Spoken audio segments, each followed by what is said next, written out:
하나님께서 우리에게 사무엘상 9장 18절부터 22절까지의 말씀을 주셨습니다. 우리 이 말씀을 함께 받들어 읽겠습니다. 사울이 성문 안에 있는 사무엘에게 다가가서 말하였다. 선견자의 집이 어디에 있는지 알려주십시오. 사무엘이 사울에게 대답하였다. 바로 내가 그 선견자요. 앞장서서 산당으로 올라오시지요. 두 분은 오늘 나와 함께 저녁을 듭시다. 물어보시려는 것은 내일 아침에 다 말씀드리겠습니다. 그리고 나서 두 분을 보내드리겠습니다. 사흘 전에 잃어버린 암나귀들은 이미 찾았으니 그것은 걱정하지 마십시오. 지금 온 이스라엘 사람들의 기대가 누구에게 걸려 있는지 아십니까? 바로 그대와 그대 아버지의 온 집안입니다. 사울이 대답하였다. 저는 이스라엘 지파들 가운데서도 가장 작은 베냐민 지파 사람이 아닙니까? 그리고 저의 가족은 베냐민 지파의 모든 가족 가운데서도 가장 보잘것없는데 어찌 저에게 그런 말씀을 하십니까? 사무엘은 사울과 그의 종을 데리고 방으로 들어가서 초대받은 사람들의 윗자리에 앉혔다. 거기에 모인 사람들은 30명쯤 되었다. 아멘. 우리의 약함과 무지를 깨우치시고 힘있게 하시며 생명의 길로 인도하시는 항상 오르신 하나님의 사랑과 자비가 오늘도 예배하기 위해 하나님 앞에 나온 자녀들과 함께 하시기를 성어버이 성자 성령의 이름으로 축원합니다. 오늘 우리가 읽은 말씀은 이스라엘의 초대 왕인 사울을 왕으로 세우기 위해서 이렇게 사무엘과 사울이 만나는 그 장면에 대한 이야기입니다. 이스라엘의 이제 정복 전쟁을 통해서 가나안 땅을 이렇게 땅의 일부죠. 사실은 좋은 땅들은 이미 다 가나안 지역 부족들 갖고 있었고, 이 이스라엘은 좀 산지에 있는 척박한 산 땅을 차지하고 살았었어요. 그걸 살면서 주변의 가나안 민족들과 또 블레셋 도시 국가들이랑 이렇게 많이 접촉하고 경제하면서 살았는데, 사실은 대부분 많이 시달렸죠. 많이 정복당하고 많이 피습당하고 그렇게 폭격은 아니죠. 공격당하고 하면서 그렇게 살았죠. 근데 그 블레셋이나 가나안의 도시국가들은 꽤 강대하고 무기들도 세련되고 했는데 거기에 비해서 보면 이스라엘은 너무나 열세인 거예요. 그래서 왜 우리는 이렇게 약할까? 왜 저놈들은 저렇게 강할까? 하고 가만히 보니까 이 도시국가들은 국가라는 형태를 가지고 있으면서 왕이라고 하는 존재가 있는 거예요. 이 왕을 중심으로 중앙 집권 체제가 딱 갖춰져 있으니까 왕이 이거 해라! 그러면 일사불란하게 쫙 모여서 이거 하고, 저기를 쳐들어가라! 그럼 또 군사가 또 확 일사불란하게 모여가지고 어디 쳐들어가는 침략을 하고, 그렇게 하고 있는데 이 이스라엘은 어떤 형태였냐? 아직 국가의 단위라고가 아니었던 거죠. 그냥 12지파가 이렇게 모여있는 부족의 연합 형태예요. 이 12부족도 다 한꺼번에 통솔할 수 있는 지휘자가 없어요. 그냥 그 부족의 부족장 정도가 우리도 같이 하자 그럼 하는 거고, 우리는 안 해 그러면 안 하고, 이런 형태였던 거죠. 그러니까 이렇게 일사불란하지 않은 그런 체제, 중앙 집권 체제가 아닌 상황들 때문에 우리가 많이 군사력이나 국력이 약하구나라고 생각을 해서 우리도 왕을 세워주십시오라고 그렇게 요구를 합니다. 마지막 사사이자 제사장이자 또 선견자 혹은 예언자라고 불렸던 이 사무엘에게 찾아가서 우리에게도 왕을 세워주십시오 이렇게 요구를 하는 거죠. 그런데 하나님은 이스라엘 백성이 왕을 세우는 걸 별로 탐탁하지 않게 여기셨던 것 같아요. 그래서 니네가 왕을 세우면 너는 가가지고 남의 종살이를 머슴살이를 해야 될 거고, 네 부인들로 가서 뭐 남의 왕의 그 땅에 기물 매줘야 될 거고, 네 자식들도 종이 될 거고, 네 딸도 여종이 될 거고, 이렇게 뺏기고 저렇게 뜯어먹기고 하는데 그 왕이 뭐가 좋냐? 이렇게까지 말씀하셨음에도 불구하고 아니다. 그래도 우리가 왕이 있어야 된다라고 이스라엘 백성이 우겨가지고 할 수 없이 하나님이 왕을 주시기로 그렇게 마음을 먹고 그 초대 왕으로 사울을 낙점하신 거죠. 저는 개인적으로 이 성서에 나오는 인물 중에 제일 연민을 가지고 바라보는 게 사울 왕입니다. 이 사울이 사실은 우리가 사울 이스라엘이라는 국가의 초대 왕이라고 얘기를 하지만 사실 사울은 왕이라고 할 수가 없어요. 왕이라고 하면 어떻습니까? 기본적으로 왕궁도 있고 왕의 권력도 있고 또 왕으로서 갖춰야 되는 그런 여러 가지의 그런 특권 같은 것들이 있어야 되는데, 사실 이 사울 왕은 왕이라고 하지만 왕이라기보다는 12지파의 병력들을 차출하고 그 병력들을 통솔하는 일종의 군사 사령관 역할을 하는 그런 왕이었다라는 것입니다. 말씀드린 대로 왕궁도 없어요. 그냥 자기 집에서 살면서 이게 왕이다. 그랬던 사람입니다.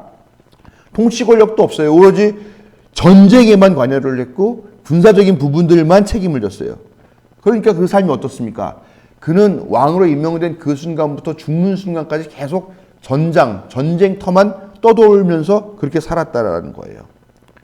우리가 그 미국 영화들의 소재를 보면은 그런 소재가 있잖아요. 람보 같은 영화도 그렇고요.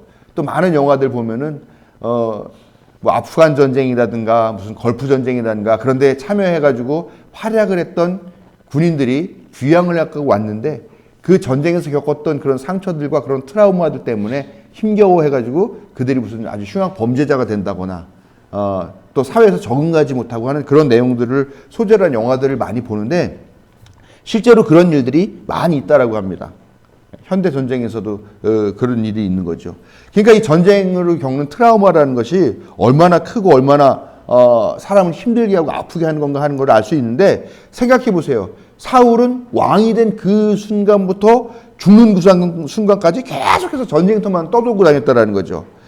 그러니까 그의 영혼이 얼마나 피폐해지고 그의 정신이 얼마나 아팠을까 하는 생각을 한다는 것이죠.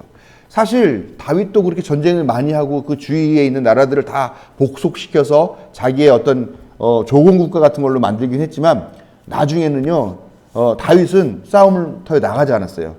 부하 장군들이 나가가지고 다 평정시키면 나중에 가가지고 그 상대방 왕이 나와서 그 앞에 머리를 조아리면서 내가 조공국이 되겠습니다. 아니면 속국이 되겠습니다. 하는 그런 거 할 때나 다윗이 나갔지. 나중에는 잘 나오지도 않았다라는 거죠. 근데 거기에 비하면 사울은 정말 힘들었을 것 같다라는 생각을 그렇게 하게 된다는 것이죠. 그래서 그가 결국은 말년에 보면은 귀신 들렸다, 악신 들렸다 이런 이야기를 듣게 되는 거죠. 그리고 실제로 이상한 판단들을 많이 하게 되는 거예요. 심각한 정신적인 문제를 가졌었죠. 그러다가 결국은 그 아들 요나단과 함께 전장에서 비참한 그런 생을 마감하게 되는 그런 사람이었다는 거죠. 그래서 저는 이 사울을 생각할 때마다 참 마음이 아파요. 불쌍하게 느껴지고. 그렇지만 우리 교회 안에서 사울을 얘기할 때는 어떻게 얘기합니까? 아주 나쁜 사람, 하나님을 거절한 사람 이런 식으로 얘기를 하죠. 오늘 읽은 말씀의 앞뒤의 맥락을 보면 사울을 성경에서 뭐라고 표현하느냐면 이스라엘에서 가장 잘생긴 사람이었다라고 합니다. 가장 잘생긴 사람이라는 게 어떤 의미일까? 그냥 아마 기본적으로 외모도 잘생겼겠죠. 그리고 많은 사람들에게 호감을 받는 아마 그런 사람이었던 것 같습니다. 그리고 키도 보통 사람들보다 어깨 위만큼 더 컸다라고 하니까 보통 한 30cm, 40cm 정도는 더 컸던 그런 사람인 것 같아요. 그러니까 한마디로 말하면 아주 기골이 장대한 사람, 아주 남성미가 넘치는 사람, 그리고 얼굴도 아주 잘생겨서 지나가는 사람들이 한 번씩 더 쳐다보게 만드는 그런 외모를 갖고 있던 그런 사람이었다라는 거죠. 근데 이 사무엘이 이 사울을 만났을 때 처음 봤을 때 하나님이 뭐라고 말씀하시냐? 이 젊은이가 내가 너에게 말한 바로 그 사람, 나의 백성을 다스릴 사람이다라고 그렇게 말씀하셨다고 17절은 전하고 있습니다.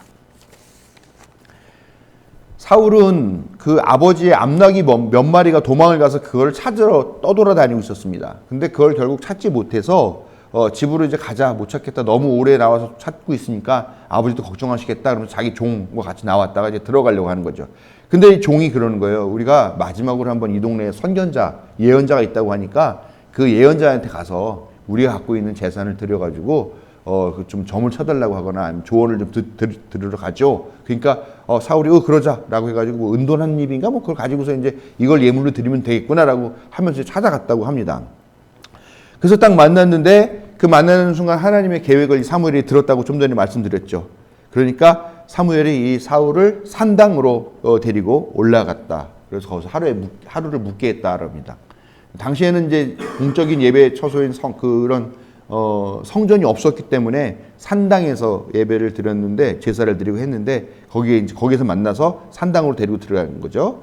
그러면서 말하는 게 오늘 읽은 말씀입니다. 지금 온 이스라엘 사람들의 기대가 누구에게 걸려 있는지 아십니까? 바로 그대와 그대 아버지의 온 집안입니다. 라고 이렇게 이야기를 해요. 그러니까 사울은 좀 황당하잖아요. 암나귀 3마리, 4마리 그것 때문에 몇 마리 때문에 그거 찾으려고 지금 나와서 돌아다니다가 못 찾고서 그냥 패잔병 같은 마음으로 돌아가려고 하는데 그런 자기한테 야 너의 어깨에 이스라엘의 기대가 걸려있다. 너네 집안에 이스라엘의 명문이 걸려있다. 이런 얘기를 하니까 사울이 좀 놀랐죠. 그래서 하는 얘기가 뭐냐. 저는 이스라엘 지파들 가운데서도 가장 작은 베냐민 지파 사람이 아닙니까? 그리고 저의 가족은 베냐민 지파의 모든 가족 가운데서도 가장 보잘것없는데 어찌 저에게 그런 말씀을 하십니까? 라면서 당황했을 것 같아요. 이게 갑자기 뜬금없는 무슨 소리지? 근데 저는 이 말 한마디에 이 사울의 성품이 담겨 있다고 생각합니다. 그는 그 출중한 외모와 그 장대한 골격에도 불구하고 아주 겸손한 사람이었던 것 같아요. 사람들이 다 나를 봐주고 사람들이 야 체격 좋다 멋있다 잘생겼다라고 말하면 그렇지 내가 그런 사람이지. 그런데 그때 최고의 사사였고 제사장이었던 사무엘이 그런 얘기를 해주면 드디어 사람들이 나를 알아봐 주는구나. 드디어 내 진가를 알아봐 주는구나. 내가 어떤 사람인지를 알아봐 주는 사람도 있구나 하면서 우쭐했을 수도 있을 텐데 그는 그러지 않았다는 거죠. 아니 우리 집안이 우리 지파가 제일 작은 지파 막내 지파이고 우리 집안은 그중에서도 제일 작은 그런 집안인데 어떻게 저한테 그런 말씀하십니까? 아이고 저는 아닙니다. 뭔가 잘못 보신 것 같습니다. 이런 반응을 보였을 것이라는 거죠. 근데 그의 삶 이후에 이어지는 삶도 그런 것 같아요. 야 니들이 나를 왕으로 세웠으면 나한테 왕궁도 지어주고 내가 먹고 살 것도 갖다 주고 다 해야 될 거 아니야. 왜 왕궁 안 지어줘? 야 내가 왕이니까 이런 권력 저런 권력 내가 재상들도 임명하고 장관들도 임명할 테니까 그런 권력도 나에게 줘. 그렇게 요구했을 만한데 그러지도 않아요. 자기에게 맡겨진 운명, 비참하게 피비린내 나는 그 전쟁을 떠도는 그 운명, 그 소명대로 그걸 받아 안고 전쟁터를 향해 나아간다는 거죠. 물론 말년에는 그도 그 초심을 잃고 또 뭐 악신 들려서 그런 것일 수도 있겠지만 어쨌건 좀 우리가 이해 안 가는 그런 행위들을 하면서 몰락하게 된 그런 모습을 보이기도 합니다. 근데 가만히 보면 구약성서 일부분은 특히 더 어떤 승리자, 패권자의 편이고 그가 그렇게 권력을 얻고 그렇게 승리하게 된 것은 하나님의 은혜다라고 하는 그런 관점을 갖고 있는 그런 기록자에 의해서 쓰여졌기 때문에 더 그런 것 같아요. 사울은 하나님께 버림받은 왕으로 기록했고 대제국을 일군 다윗은 대대손손 길이길이 칭송받는 메시아로 다시 돌아와야 되는 그런 왕자로서 그렇게 기록을 하고 있죠. 사울은 정신병자, 악신에 들린 사람 그렇게 표현해가지고 결국은 그 악신에 사로잡혀서 몰락한 사람으로 기록하고 있지만 반면에 이스라엘 또 거기다가 이스라엘 왕인 다윗을 방해해서 왕위에 오르지 못하게 하려고 그렇게 맨날 쫓아다니겠던 그런 사람으로 그러다가 비참하게 죽은 사람으로 그렇게 기록하고 있다는 거죠. 이런 점이 난 구약과 신약의 차이라고 생각해요. 아주 가장 핵심적인 차이일 것 같아요. 구약은 뭔가 패권적이고 승리자 중심이라고 한다면 신약은 그렇게 강자, 승리자의 중심이 아니라 어떻게 보면 약자들, 또 소외된 사람들 그런 사람들의 관점에서 하나님을 바라보고 하나님 해석하는 거죠. 다윗이 메시아의 전형, 승리한 대제국의 주인인 다윗이 메시아의 전형이라고 생각하고 그렇게 얘기한 것이 구약이지만 또 다윗의 자손이라고 하는 하나님의 아들로 구세주로 오신 예수님은 어떻습니까? 다윗과는 완전히 다른 아주 약하고 무기력하고 비폭력적인 정말 도살당하려고 끌려가는 그런 양과 같은 모습으로 그려지는 분. 그런데 그런 분을 구세주다. 세상을 구할 능력이 그 안에 있었다라고 얘기하는 거 보면 그런 차이가 분명히 있는 것 같습니다. 그래서 우리는 기독교인이에요. 우리는 유대교인이 아닙니다. 근데 한국교회가 이상하게 자꾸 유대교같이 율법 중심으로 또 행위 중심으로 약간 이렇게 돌아가고 있고 사람들을 정죄하고 자기 우쭐해하고 하는 그런 게 참으로 안타까운 그런 현실인 것 같습니다. 그러나 우리는 신약의 자손들이다. 우리는 약자와 소외된 자들을 높이 보고 그들을 돌보시는 하나님을 이야기한 우리 그 기독교인이다라는 걸 좀 생각했으면 좋겠습니다. 아무튼 사울은 비운의 왕으로서 그 명을 달리했지만 분명한 것은 그는 자기의 완벽한 조건과 자격에도 불구하고 남 앞에서 자랑하고 자기를 드러내려고 하지 않고 자기와 자기의 가문을 낮췄으며 겸손하게 전쟁만 해야 하는 그런 왕임에도 하나님의 명을 받들어 그 임명을 받아들였다라는 것입니다. 하나님은 이런 사람, 겸손한 사람을 찾으시고 그를 통해 구원의 계획을 진행시켜 가신다는 것을 오늘 말씀은 우리에게 분명하게 전달하고 있다는 것입니다. 우리는 영웅이 개인적인 어떤 특출한 능력이 아니라 하나님의 선택과 인도하심으로 탄생하고 또 그 역할을 감당한다고 믿고 고백합니다. 그렇죠? 그리고 우리가 아는 성서의 영웅들, 또 성서 바깥에 있는 어떤 세속의 영웅들은 우리가 칭송하고 좋아하는 사람들은 대부분 다 그 자신이 갖고 있는 특출난 능력을 뽐내고 자랑하는 그런 사람들이 아니라 겸손하게 정말 하늘이 무섭구나, 아 내가 이웃을 섬겨야 되겠구나라고 하는 이런 생각을 하는 사람들이었다라는 겁니다. 그리고 그런 사람들이 이 세상을 조금씩 살만한 곳으로 바꿔내더라라는 것이죠. 여러분 어때요? 잘나고 똑똑하고 능력 있다, 나 대단하다라고 말했던 그런 자기가 영웅인 것처럼 자처하고 나왔던 사람들 어땠습니까? 결국은 폭력적이고 이 세상과 인류를 파멸로 떠넘기더라라는 겁니다. 저는 이런 가장 비근한 예가 최근에 있는 그런 것 같아요. 윤석열과 이재명. 어떻습니까? 내가 검찰 몇 년을 하면서 나쁜 놈들 잡아들이고 억울한 사람 뭐 해주고 하면서 그렇게 자기가 되게 잘났다고 그러고 대단하다고 얘기했던 그 윤석열은 어떻습니까? 결국은 불법 계엄으로 내란으로 우리 국민들을 공포 속으로 몰아넣으려고 했고 결국은 지금 감옥에 처박혀 있지 않습니까? 그러나 반면 어떻습니까? 이재명 가장 낮은 곳에서 공돌이 생활을 하면서 거기에서 어떤 사고를 당해서 산업재해를 당해서 장애를 얻게 되고 그 시민들 그 병원 지어주고 싶은 마음에 시장이 직접 나가서 출마해서 그런 공공병원도 짓고 항상 모든 기준을 권력은 국민에게 있다라고 말하고 그 국민들의 눈높이에 맞춰가지고 그렇게 하는 것.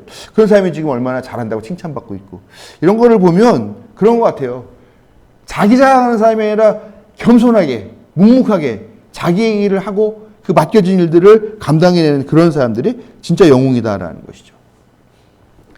사사기 9장에 보면은 아비멜렉이라고 하는 사람에 대한 이야기가 나옵니다. 이 아비멜렉은 어떤 사람이냐?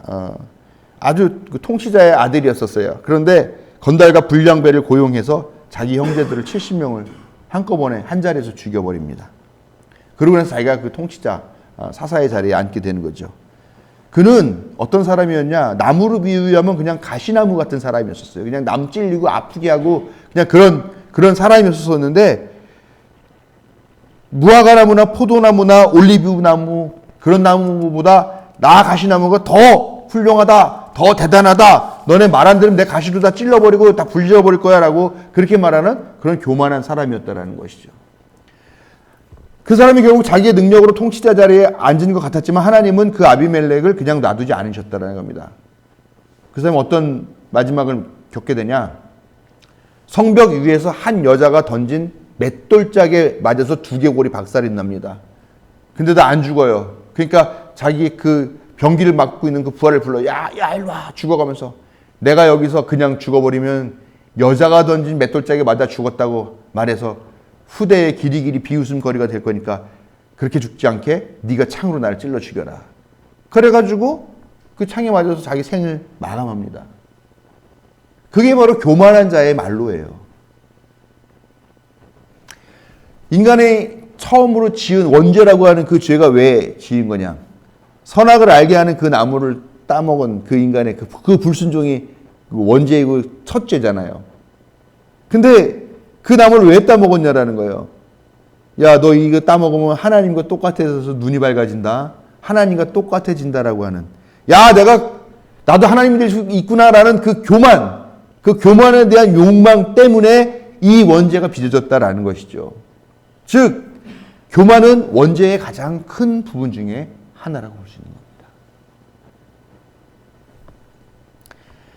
요즘 교만을 넘어서 자기가 하나님이라도 된 것처럼 하나님 위에 있는 것처럼 하나님의 자리까지 넘보고 있는 그런 교만도 아니죠. 이건 불경, 신성 모독의 그런 죄를 아무런 두려움 없이 반복하는 사람들이 있습니다.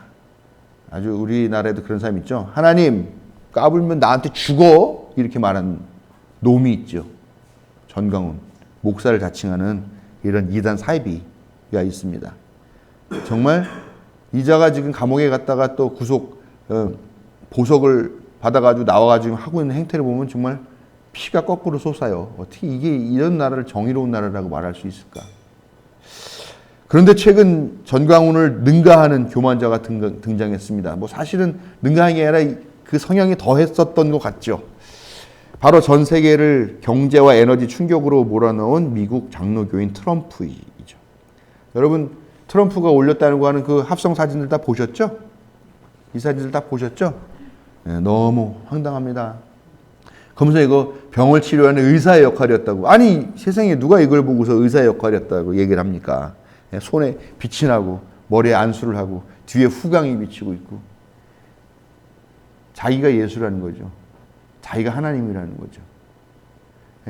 또 사진 한 장 더 올렸죠. 그래갖고 뭐라 그러니까 하나님이 자기를 품에 안고 위로하고 있는 그런 모습으로. 물론 이건 또 자기가 만든 건 아닌데 다른 사람이 만들어가지고 올린 거이긴 한데 이걸 올리면서 자기가 정말 예수님이 된 듯, 예수님과 동급이라도 된 듯한 그런 사진을 SNS에 올렸습니다. 교황도 자기 때문에 임명된 거라고 그렇게 주장을 하죠. 이 트럼프라는 작자가 겸손은커녕 교만과 신성 모독을 넘어서 이제는 적그리스도의 수준까지 올라간 게 아닌가라고 생각합니다. 하나님의 자리까지 넘보는 이 불경과 교만의 죄는 반드시 심판받을 것입니다. 이런 마음을 담아서 어떤 사람이 또 AI 합성 영상을 올렸습니다.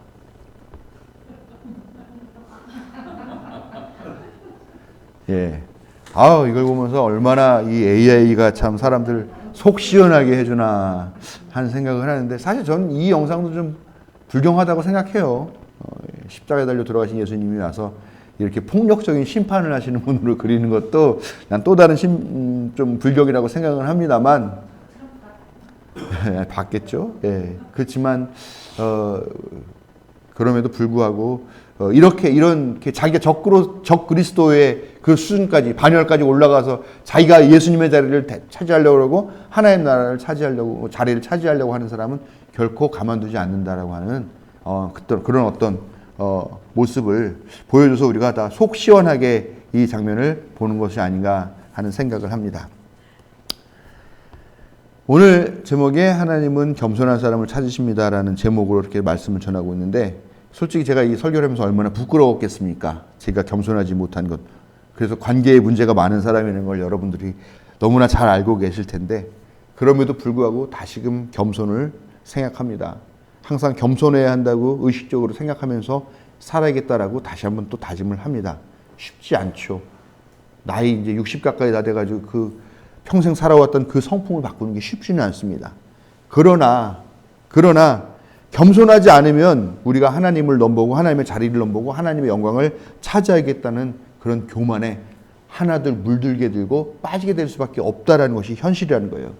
그래서 내가 심각하게 우리도 더 주의해야 되고 더 겸손해야 되겠구나 하는 그런 마음들을 항상 먹고 살아야 된다라는 것입니다. 그런데요, 좋은 말이죠. 참 겸손해야죠.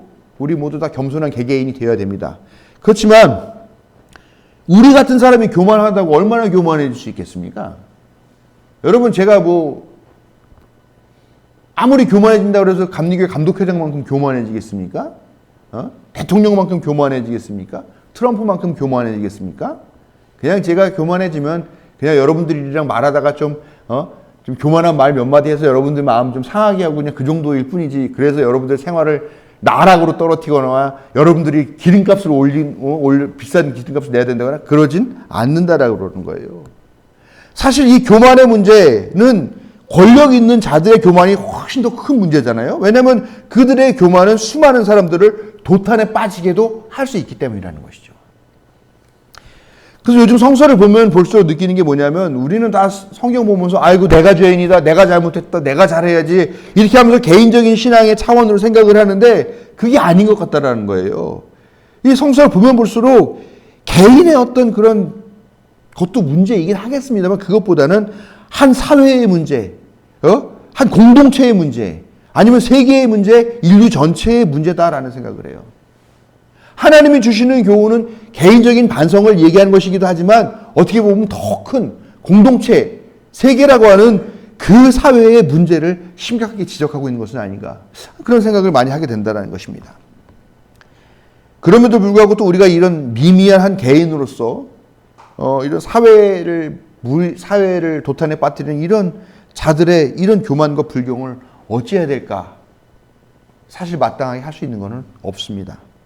그렇지만 그럼에도 불구하고 하나님이 반드시 이것을 바로 잡으시고 교만한 자를 물리쳐내시고 겸손한 자를 우리 가운데 세우실 것이다라고 하는 이 믿음으로, 흔들리지 않는 믿음으로 기도해야 할 줄로 믿습니다. 하나님은 겸손한 사람을 찾으시고 세우십니다.